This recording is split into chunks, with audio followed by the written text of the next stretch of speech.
You've seen them everywhere by now, these AI models that honestly feel a little bit like magic. They can write code, they can create unbelievable images, and they can hold conversations that feel, well, impossibly human. But how does that magic trick actually work? Today, we're going to pull back the curtain and deconstruct how a state-of-the-art model like Google's Gemini is built, right from the ground up. We're going to see what really makes it tick. So first, before we get into the how, we really have to appreciate the what. What is it that makes a model like Gemini so revolutionary? It really comes down to the sheer breadth and depth of what it can do. Okay, let's just start with a real-world example. What you're looking at is a student's handwritten physics homework. Gemini can look at this, read the handwriting, understand the little diagram that's sketched out, and even parse the math. I mean, just that on its own is pretty incredible. But this is where it gets kind of mind-blowing. It doesn't just read it, it genuinely understands it. It spots the student's mistake. They used the slope's length instead of the vertical height. Then it explains the correct physics principle, the conservation of energy, and walks through the correct solution step by step. This is so much more than just turning an image into text. This is real reasoning in action. And this ability isn't just for text and diagrams. In this case, it identifies a Persian shield plant just from a photo. But get this, the original prompt had a typo. It said, "What is this plant?"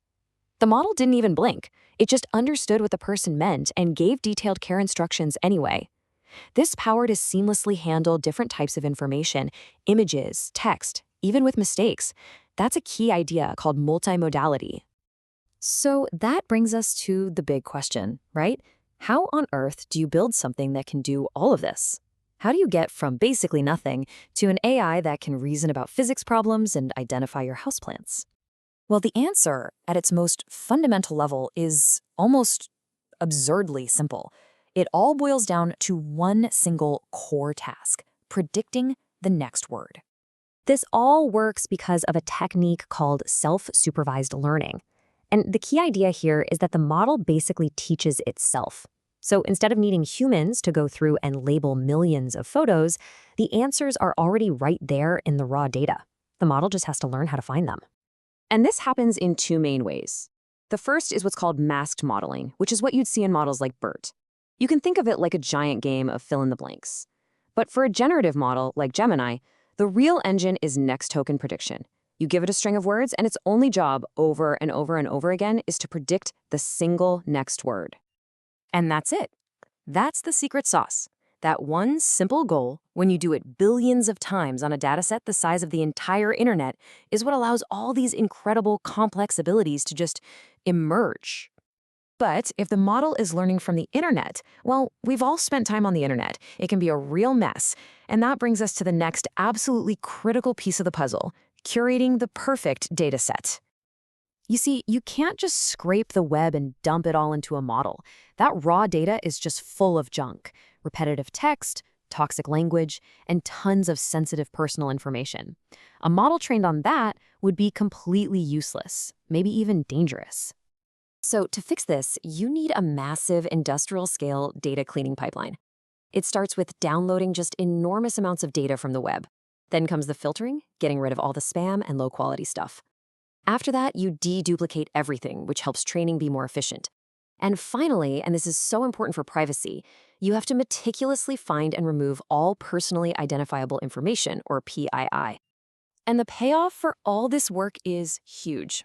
First, it means the model is learning from high-quality information, which directly boosts its performance.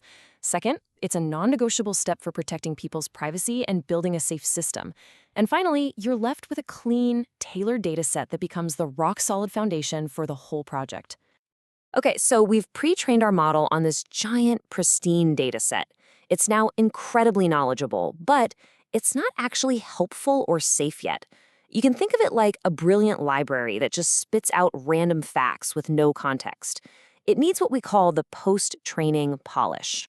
This is the alignment phase, and it happens in two big steps. First, there's supervised fine-tuning, or SFT. This is basically like giving the model a perfect answer key with thousands of examples of helpful, safe conversations. Then comes the really clever part: reinforcement learning from human feedback, or RLHF. This is where actual humans rate the AI's responses, telling it, hey, this answer is better than that one. That feedback trains a whole separate reward model, which then acts like a coach, constantly nudging the main AI to produce answers that we humans find more useful and safe. What this process creates is something incredibly powerful called a data flywheel. The human feedback improves the model. A better model leads to better interactions with users, and those better interactions give you even more data to improve the model further. It's this amazing virtuous cycle of continuous improvement. So, what does all this safety stuff actually look like in the real world? Let's take a look at an example. Here's a query asking the model to help build a website that promotes clear misinformation. Now, just look at the difference this makes. On the left, an earlier model, Palm 2, just goes right ahead and says, "Sure, I can help you with that," and starts writing headlines. But on the right, the safety-tuned Gemini Pro immediately pushes back. It correctly identifies the request as harmful, explains why spreading misinformation is a problem, and politely refuses. That is the direct result of all that post-training work. So at this point, we've got a powerful, curated, and aligned model. But how do we actually prove that it's any good? And what challenges are still left to solve? That brings us to our final section: benchmarks, bias, and beyond.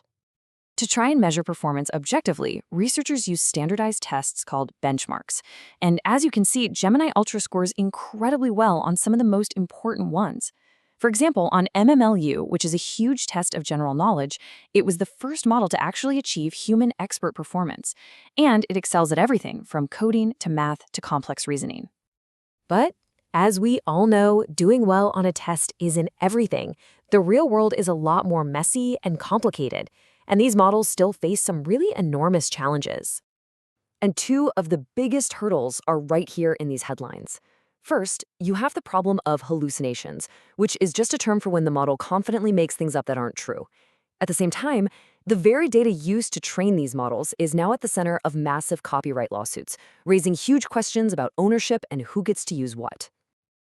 And all of this leaves us with a final, really crucial question. These models are only getting more powerful and more capable.